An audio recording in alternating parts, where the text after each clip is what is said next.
They say they've been held under house arrest for nearly 13 years.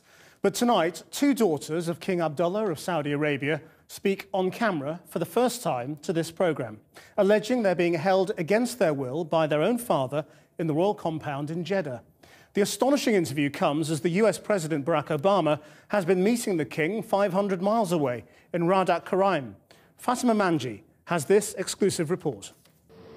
Princess Sahar on the right with her sister Princess Jawahir, speaking out for the first time on camera within the royal compound in Saudi Arabia. They are daughters of King Abdullah. They claim they and their other sisters Maha and Hala have been kept as virtual prisoners. Why are we, grown women, held against our will? And I believe that we are hostages, actually. This compound, which they filmed for us, is now their entire existence. This is the gate. Their only window onto the world is access to the internet, which they fear will be shut down after this interview. Locks from the outside. This is a risk we're taking, actually, and we're happy to do it, and we know, we understand full well the repercussions, absolutely, but we don't know what's going to happen. It's horrendous. You're cut off, you're isolated, you feel alone, you feel, it's psychologically tormenting. Who is responsible for holding you under this effective house arrest? For sure. Our father, the king, is responsible. President Obama landed in Riyadh earlier today ahead of his meeting with their father, the king. They met at Radat Karaim to discuss Syria and regional security and then had a private dinner. 500 miles away, the king's daughters say the meeting is shameful. Well, actually, any leader, I think, meeting with the king or any Saudi official is responsible for what is happening in Saudi Arabia. Shame to meet such a leader that has 4 women, grown women, locked up just because he wants to.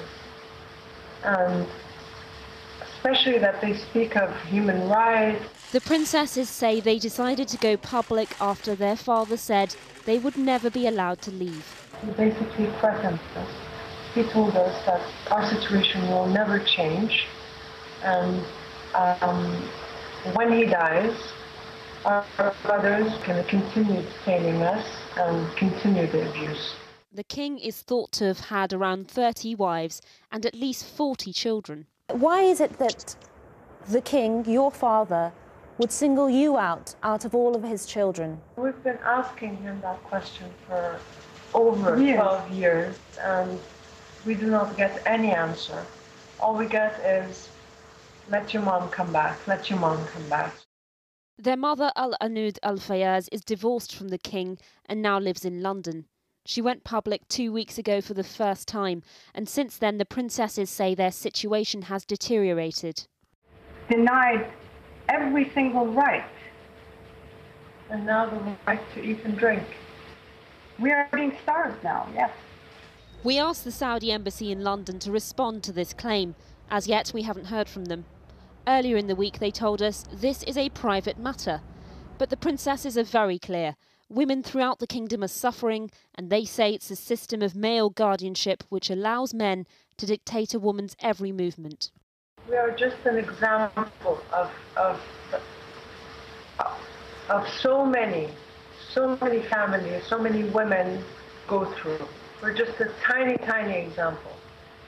If he does that to his own children, how do you think the rest of the country is? Gender apartheid, that's what it is. The princesses say the only company they have is each other. No one is allowed to visit. We all have dreams. We want to continue studying, we want to work, we want to live our lives normally, have the chance to marry, have children. God knows, I mean, life is full of things that one would like to do. How is it you're managing to smile, to laugh and to talk to me normally? I think faith. I